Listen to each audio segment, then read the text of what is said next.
mereka, dan jangan sampai kita kedahuluan oleh orang-orang Yahudi, ya. Kita harus beriman lebih dahulu kepada Nabi tersebut dan kemudian kita mengikutinya, ya.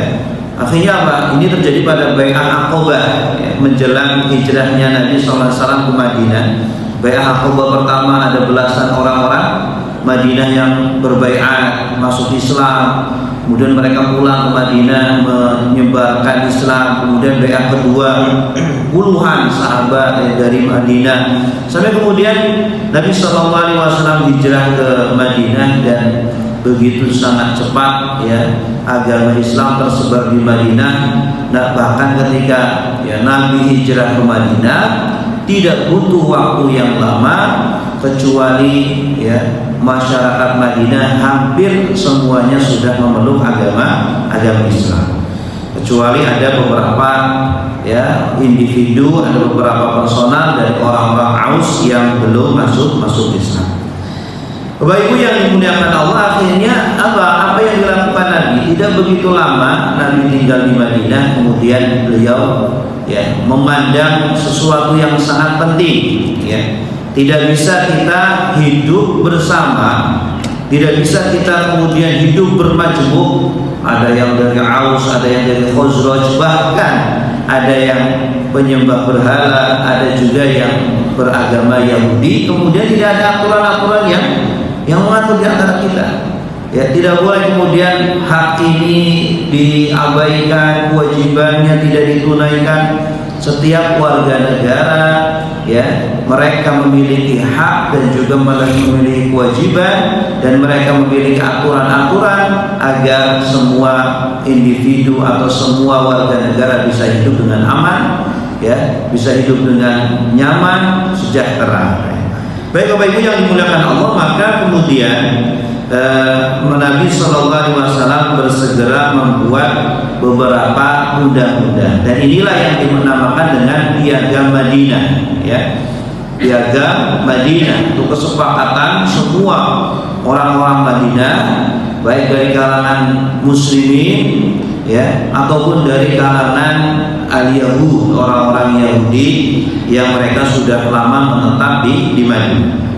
Nah, Bapak Ibu yang dimuliakan Allah, dan sanadnya ini sangat jelas tentang adanya Piagam Madinah, ya, diriwayatkan oleh Ibnu Ishaq, ya, dan juga oleh Ibnu Sayyidin Nas dalam Uyunul Athar. Sanadnya jelas, ya, sahih dan tidak bisa dibantah. Karena apa? Karena ada orang-orang orientalis yang ingin mengaburkan pandangan kita, ya, terutama orang-orang awam yang tidak tahu, ingin mengaburkan pemahaman kita tentang, ya, bahwa ada di dalam Islam itu negara, bahwa di dalam Islam itu ada Piagam Madinah. Bahkan sejak Nabi SAW masih hidup, ya. Ya, ketika Nabi hijrah ke Madinah itu sudah dibangun sebuah negara, karena banyak musuh-musuh Islam yang ingin menyebarkan, ya, tasyki', ya, keraguan, menyebarkan syubhat, yang ingin mengatakan, ya, bahwa Islam itu adalah agama yang hanya mengurus antara seorang hamba dengan Tuhannya saja, ya, antara kita dengan Allah saja, hanya mengurus masalah sholat saja, masalah puasa saja. Padahal tidak. Nah, agama Islam itu dari mulai adanya Nabi SAW itu tidak hanya mengurus masalah ibadah saja, tetapi juga mengurus masalah daulah, ya, masalah sebuah negara. Ini. Baik Bapak Ibu yang dimuliakan Allah, dalam Piagam Madinah ini sangat panjang sekali kalau membaca kitab-kitabnya. Ternyata, ya, ada sekitar 80 poin, ya, kesepakatan antara kaum muslimin dengan orang-orang Yahudi ketika itu, ya. Namun insya Allah kita akan membahas, ya, beberapa saja yang paling penting.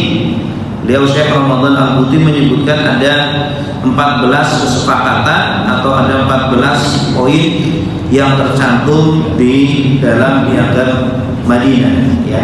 Dan semoga ini bisa mewakili dari 80 poin yang ada pada piagam ini. Baik Bapak Ibu yang dimuliakan Allah, di antara isi atau poin-poinnya itu apa?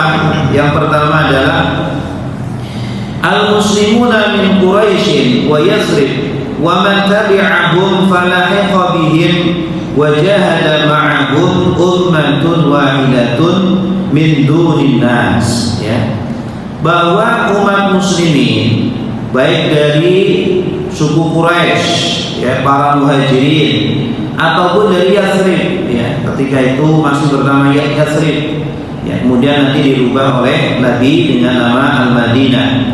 Wa man tabi'ahum, dan juga orang-orang yang mengikuti setelah mereka, kemudian wajahada ma'ahum, dan berjihad bersama mereka, ummatun wahidatun, mereka adalah satu umat, ya. Bahkan istilah umat ini pertama kali ini ketika zaman itu, ya, sebelumnya itu nggak ada istilah umat, ya.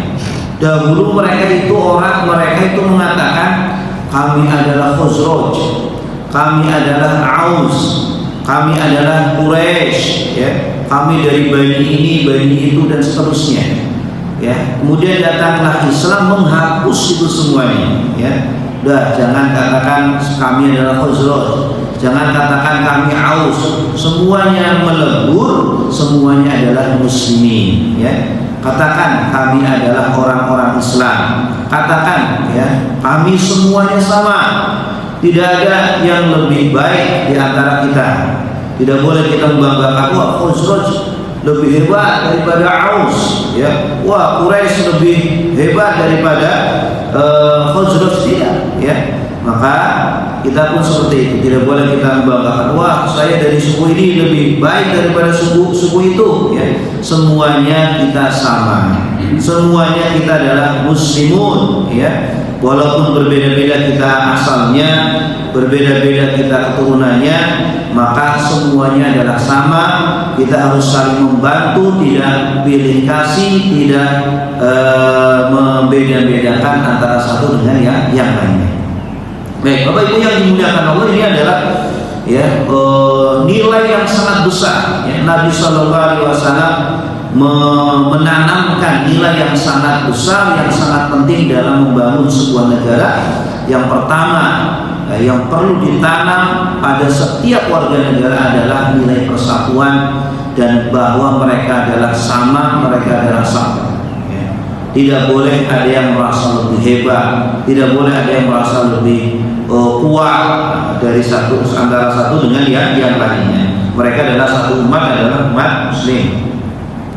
Kemudian yang kedua adalah haula'il muslimun jami'an ala ikhtilafi qabailihim yata'aqaduna bainahum wa yaqiduna 'ayanahum bil ma'rufi wal qisti bainal mu'minin. Mereka kaum muslimin, ya, semuanya walaupun berbeda sukunya, walaupun berbeda asal daerahnya, maka mereka harus saling membantu, ya. Ketika ada saudaranya yang kesusahan, ya, semua saudaranya ini punya hutang, maka harus saling membantu, ya. Kemudian dia nggak bisa membayar, maka saudara yang lain harus saling membantu, terutama ketika membayar denda, ya, membayar diat, ya. Diat ini kan kalau orang membunuh, ya, Pak, itu kalau tidak dikisos maka harus membayar diat. Bayarnya ini 100 ekor onta. Ini kan berat, satu onta saja semuanya harganya 50 juta, dikali 100 ini berapa tuh, ya? Nah, ini berat, nggak semua orang mampu. Maka kalau mereka memang benar-benar kaum muslimin, tidak hanya ucapan lisan saja, maka harus dibuktikan bahwa mereka akan saling membantu, akan saling menjamin, ya, dan akan saling menolong di antara kaum muslimin. Dan ini prinsip adalah prinsip yang sekarang, ya, yang sangat dibutuhkan di sana sekarang, yang dinamakan dengan at-tadhamun al-ijtimai atau disebut dengan jaminan sosial.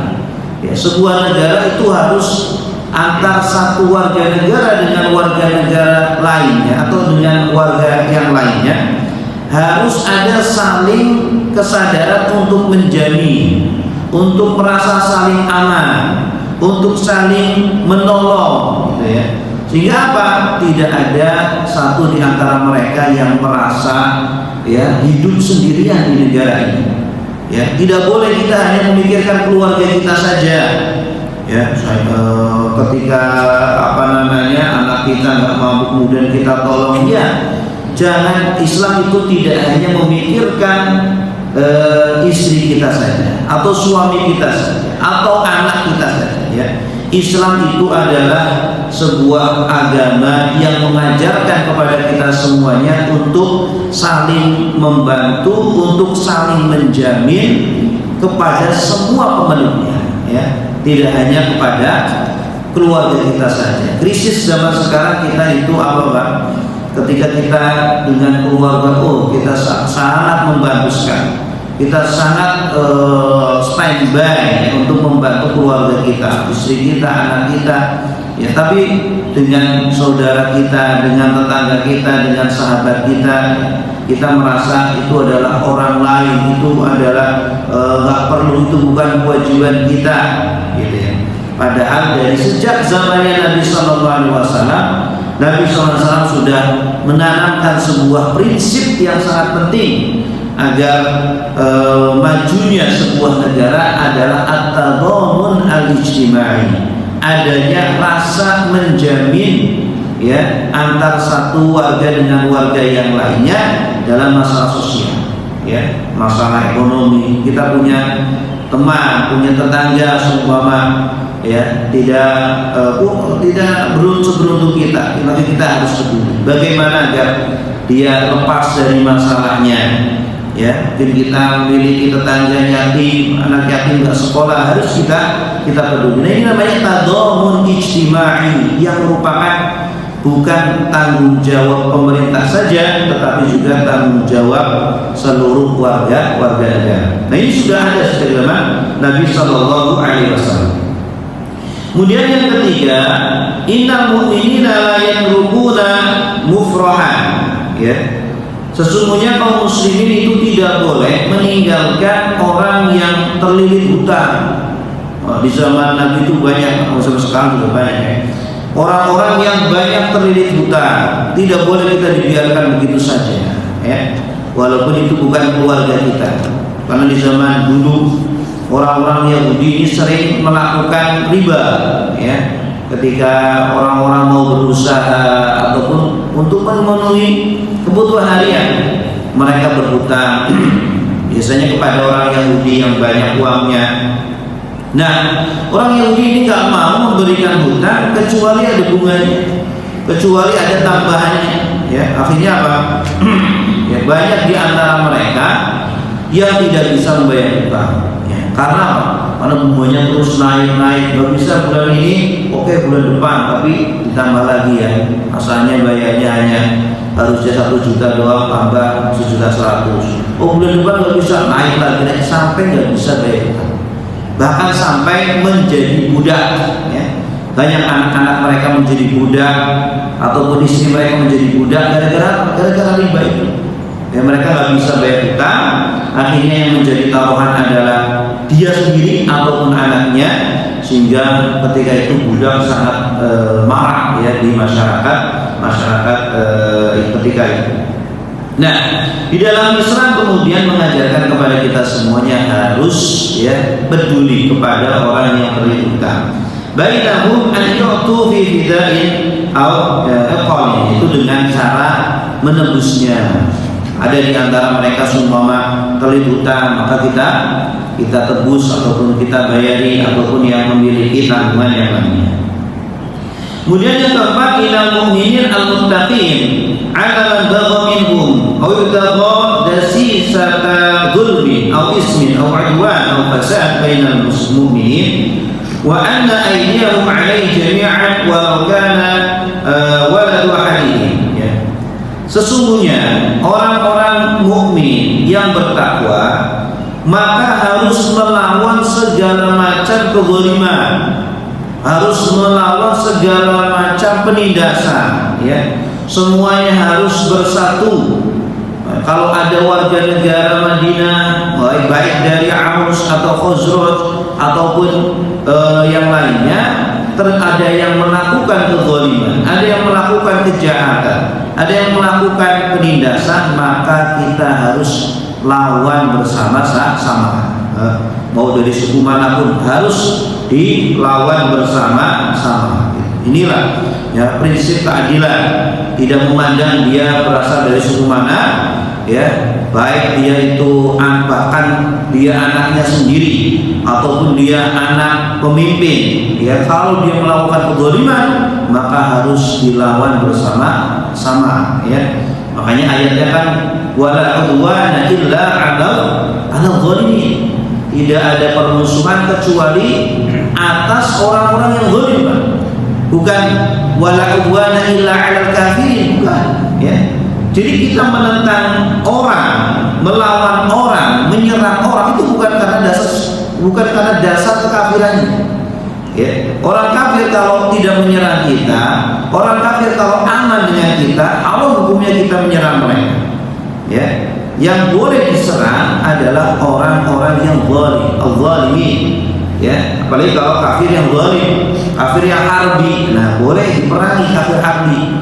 Ya. Bahkan orang mukmin kalau ternyata menyerang kita, memerangi kita, melakukan pemberontakan kepada kita, mau mencuri harta kita, merampok, boleh kita menyerang mereka. Ya, makanya wala udwana illa 'alal zalimin, gitu ya. Nah, ini yang keempat. Kemudian yang kelima, la yaqtulu mu'minun mu'minan fi kafir wa la yansuru kafiran 'ala mu'min. Tidak boleh seorang mukmin membunuh mukmin yang lainnya, ya, gara-gara untuk membela orang kafir.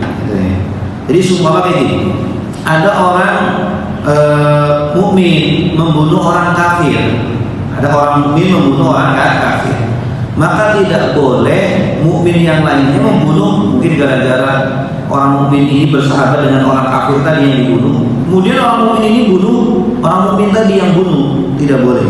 Kenapa?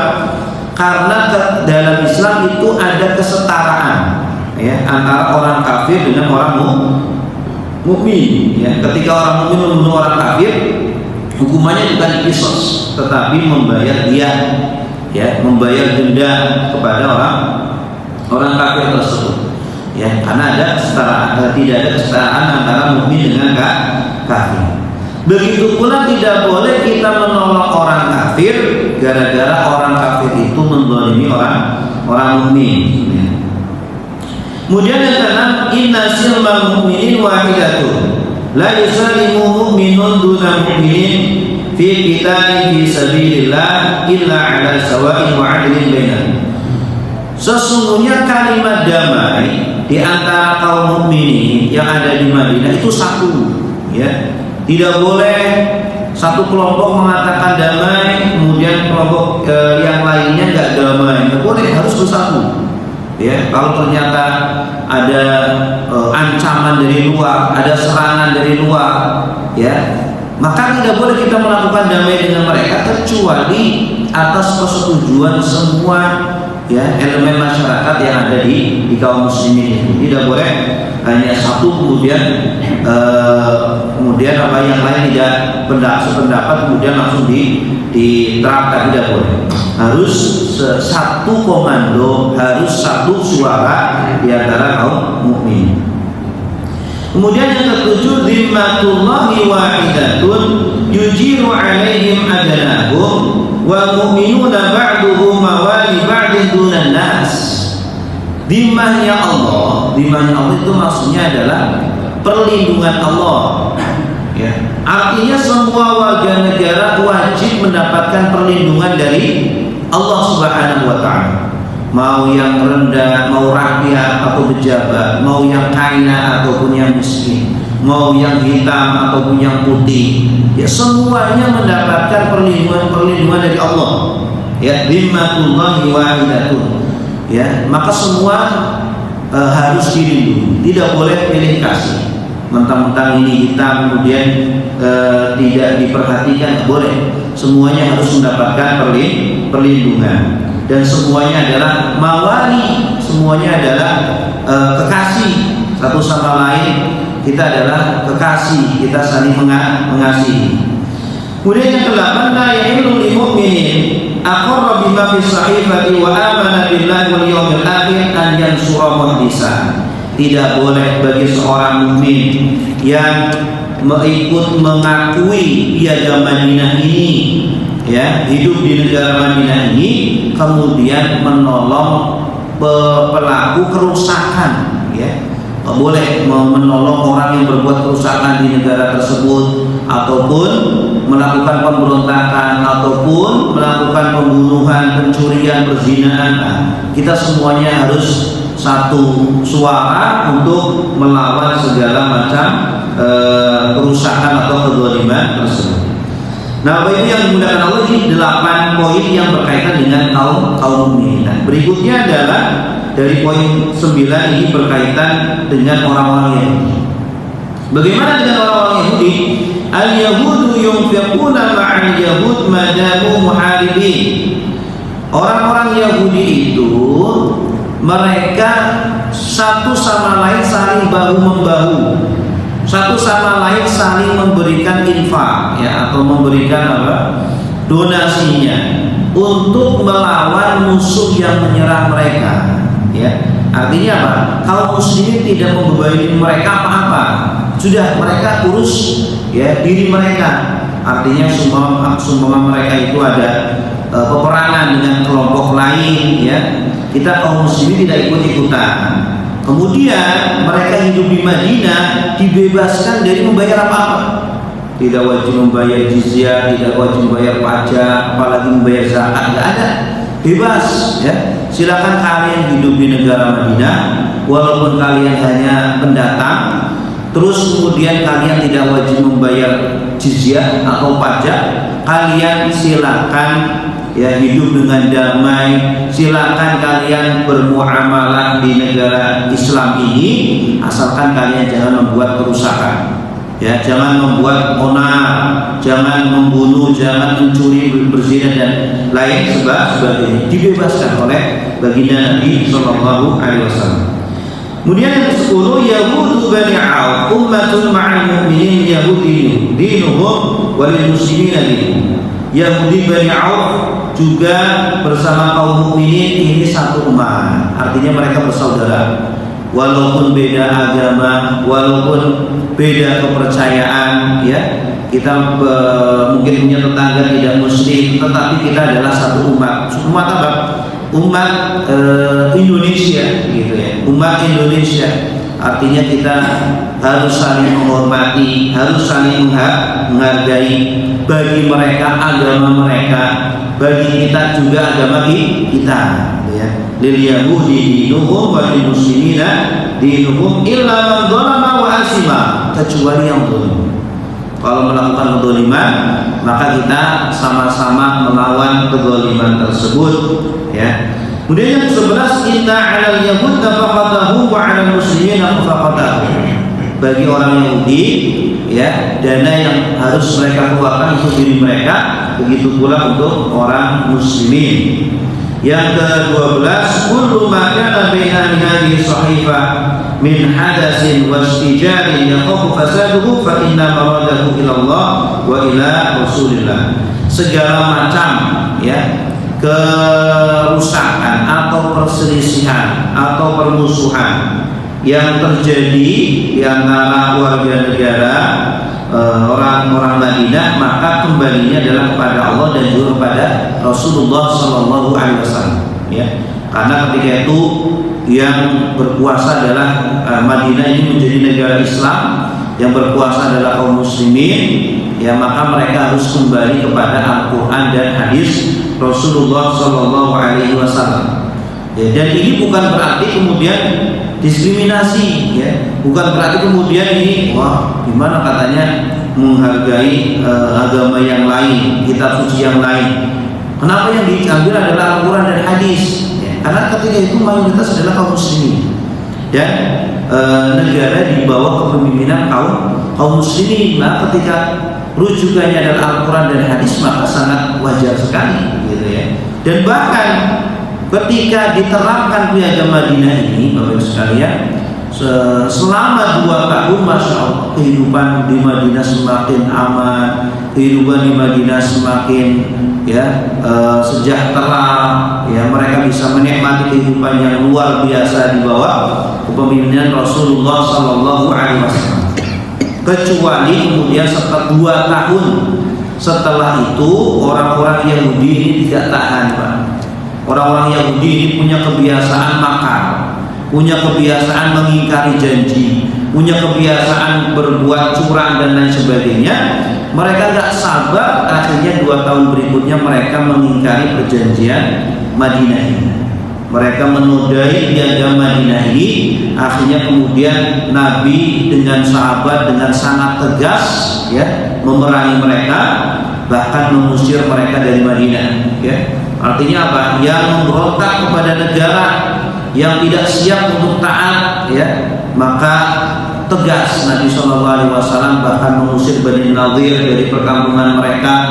Bani Quraidah juga diusir, bahkan Bani Nadir ini yang laki-laki itu dibunuh, ya, karena mereka punya niat jahat, ingin membunuh Rasulullah SAW.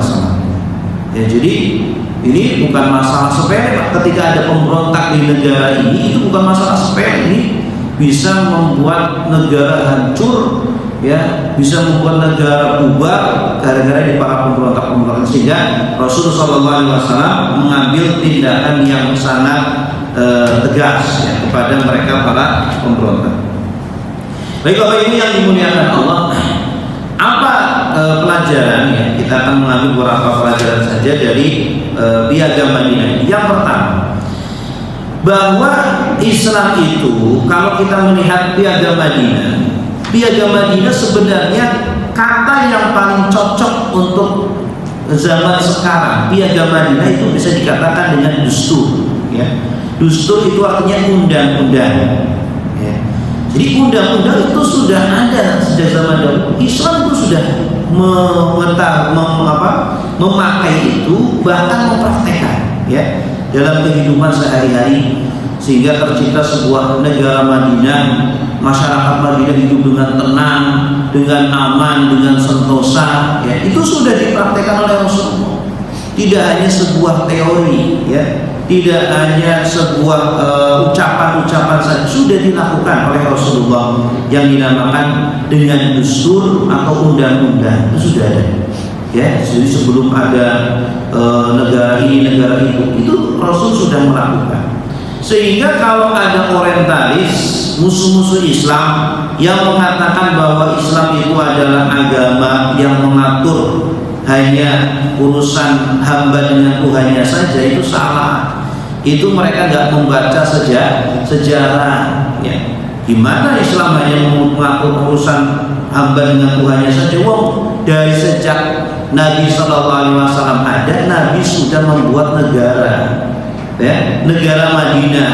Tanahnya ada, rakyatnya ada, kemudian undang-undangnya ada, presidennya juga ada. 4 unsur negara sudah ada semuanya. Kok bisa kemudian ujung-ujung ada datang orientalis mengatakan negara Islam itu nggak ada itu? Nah, ini nggak membaca sejarah. Negara Islam itu ada, ya, dan didirikan pertama kali oleh Rasulullah Sallallahu Alaihi Wasallam. Inilah musuh-musuh Islam yang ingin menyebarkan tasyik, ya, keraguan atau syubhat, kerancuan kepada kaum muslimin, agar kaum muslimin hanya fokus saja urusan ibadah saja, hanya fokus saja urusan sholat saja. Udah, kalau masalah politik, masalah negara kita nggak usah ikutkan, udah serahkan kepada mereka saja. Akhirnya kita dikuasai oleh orang-orang yang na'udzubillah berniat jahat kepada negara ini, yang hanya untuk meraup keuntungan untuk pribadinya saja. Ini yang pertama, pelajaran yang bisa kita ambil, ya. Jadi Rasul itu tidak hanya seorang Rasul saja. Rasul tidak hanya seorang mubaligh saja, tidak hanya seorang penceramah saja, tetapi Rasul adalah seorang kepala negara juga. yang mengatakan perang apa itu Rasul, ya. Sekarang perang melawan ini Rasul, ya. Kalau bukan presiden apa itu namanya? Ya, memang yang menentukan perang atau tidak itu kan kepala negara, ya. Yang menentukan undang-undang ataupun menyerang untuk sebuah daerah itu adalah seorang kepala negara. Tidak bisa ditentukan oleh seorang ustaz atau seorang kiai. Serang itu daerah itu nggak bisa, harus seorang kepala negara. Baik, kemudian yang kedua, inna hadhihi wasiqata tadullu ala madal adalati allati tasamat biha muamalatun nabiyil yahud, ya. Kemudian perjanjian ini atau piagam Madinah ini menunjukkan secara jelas sebagai bukti yang nyata bahwa Islam itu adalah agama yang sangat adil, agama yang sangat memperhatikan al-adalah, keadilan, di mana Nabi SAW memperlakukan orang-orang Yahudi dengan sangat adil. Mereka diberi hak untuk tinggal di negara Madinah, kemudian mereka juga diberikan kebebasan tidak membayar jizyah, membayar pajak. Mereka diperbolehkan untuk hidup di negara Madinah. Sangat adil sekali. Bahkan apa? Bahkan setelah itu pun, orang-orang negara-negara yang dalam tanda petik dikuasai oleh kaum muslimin, yang dibuka atau selanjutnya dikuasai oleh kaum muslimin, seperti daerah Mesir ataupun daerah Syam, yang kemudian mereka takluk oleh kaum muslimin menjadi negara Islam, dan mereka dibebaskan antara mau memeluk Islam ataupun tetap dengan agama yang lamanya. Mereka justru malah lebih senang untuk menerapkan aturan-aturan Islam. Ini bukti sejarah. Jadi negara-negara yang dilakukan oleh kaum muslimin, oleh para sahabat, itu ternyata setelah mereka ditaklukkan oleh kaum muslimin dan kemudian diterapkan syariat-syariat Islam, terus setelah itu Islam mulai mundur, kemudian ada serangan dari tentara-tentara salib. Kemudian tentara salib ini kemudian kembali menguasai negara-negara itu.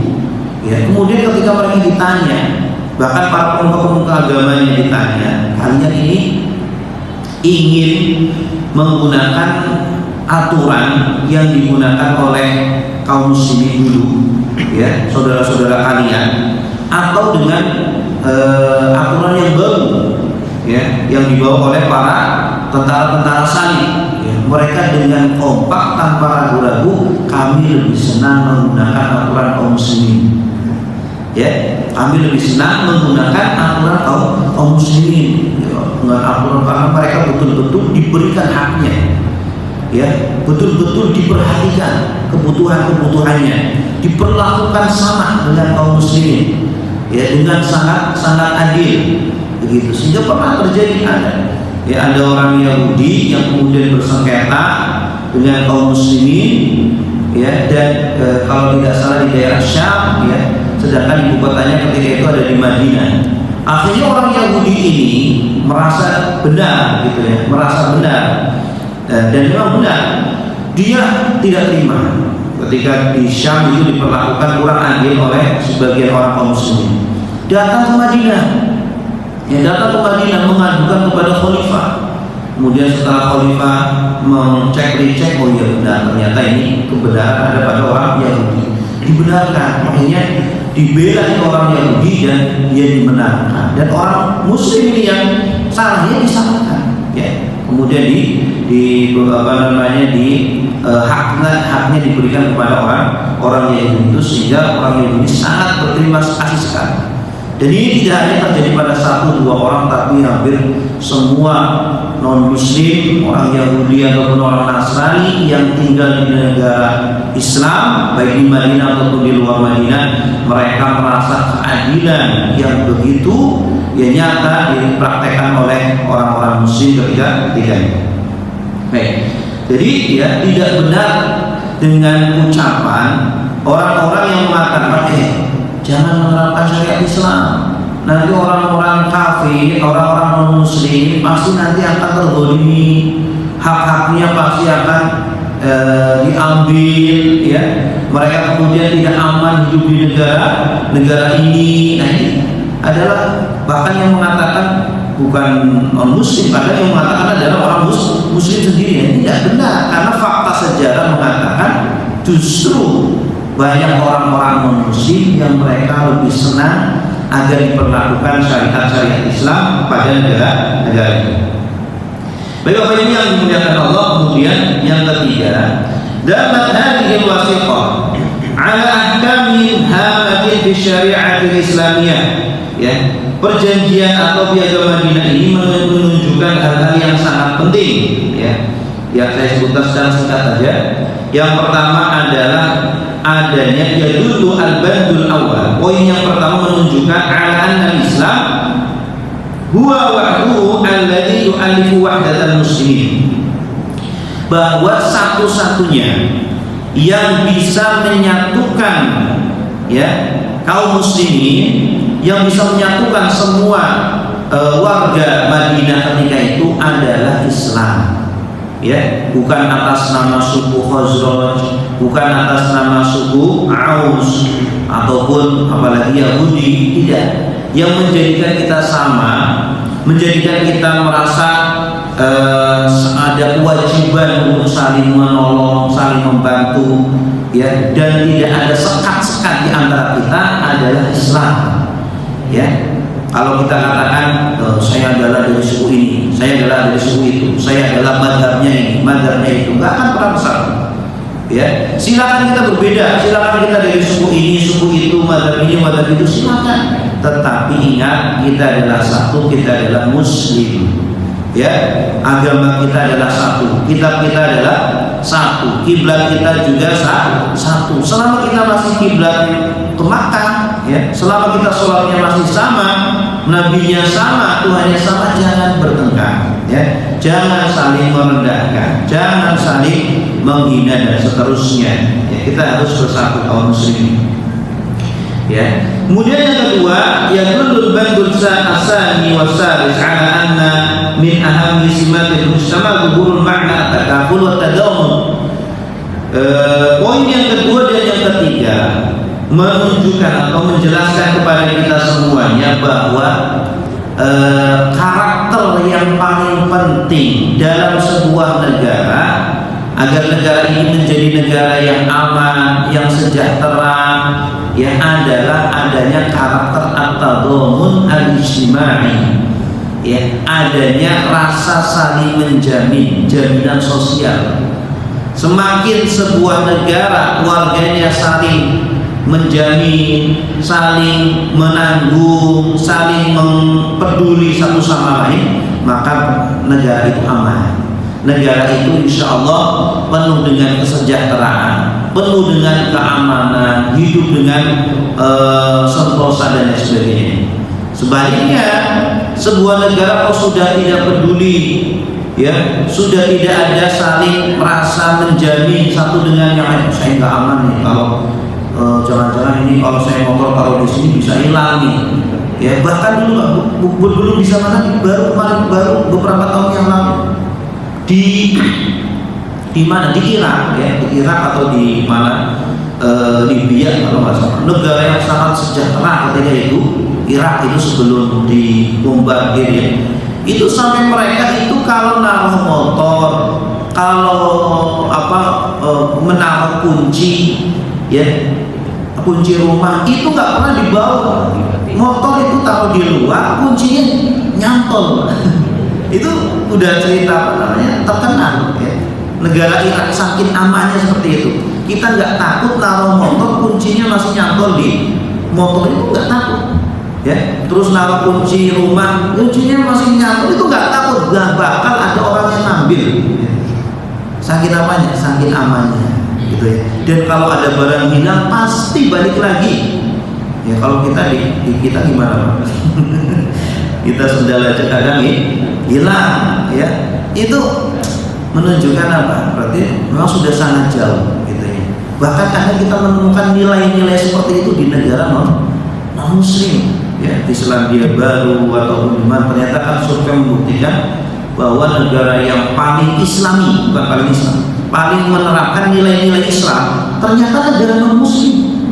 Ya, kalau tidak salah itu Selandia Baru itu yang menerapkan nilai Islam. Kita kalau kehilangan apa itu, ya itu pasti balik lagi. Ada amanah, ada rasa tanggung jawab. Ya, dan ini memang pernah banyak orang pernah kehilangan tas, kalau tidak salah di Australia gitu ya. Kehilangan tas di bis, ketinggalan tas di bis, bingung dia kan. Gimana nih? Hanya lapor ke polisi. Udah, kamu tunggu aja di sini. Nanti itu tas balik lagi. Bener, balik lagi. Bisnya balik lagi, tasnya masih utuh, nggak ada yang ngambil.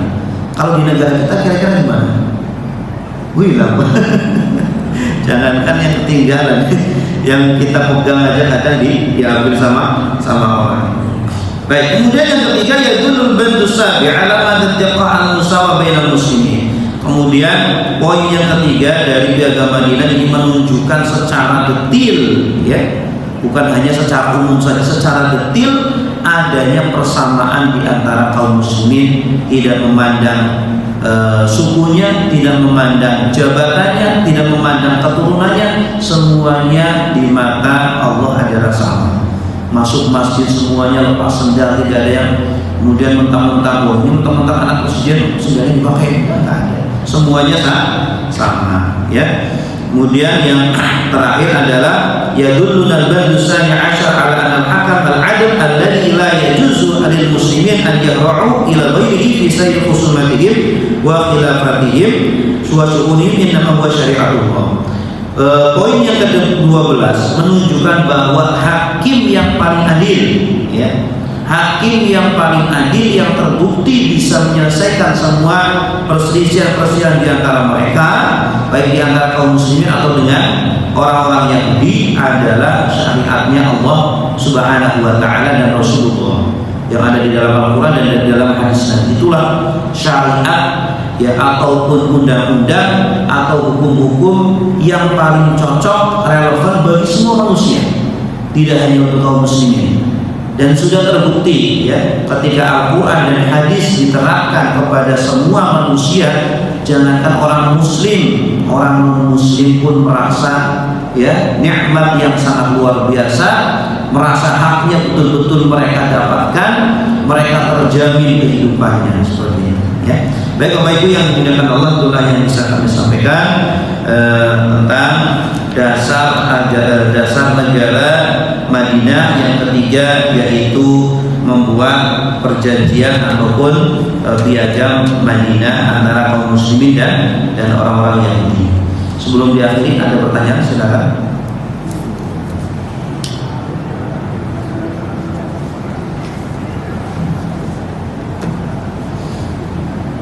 Nggak ada Pak? Hah? Pas? Paham berarti ya? Alhamdulillah Rabbil Alamin. Semoga apa yang kita sampaikan bermanfaat bagi saya pribadi dan juga Bapak Ibu sekalian. Mari kita akhiri majlis kita dengan doa kafaratul majlis. Subhanallah wa bihamdika asyhadu an la ilaha illa anta astaghfiruka wa atubu ilaik. Wassalamualaikum warahmatullahi wabarakatuh.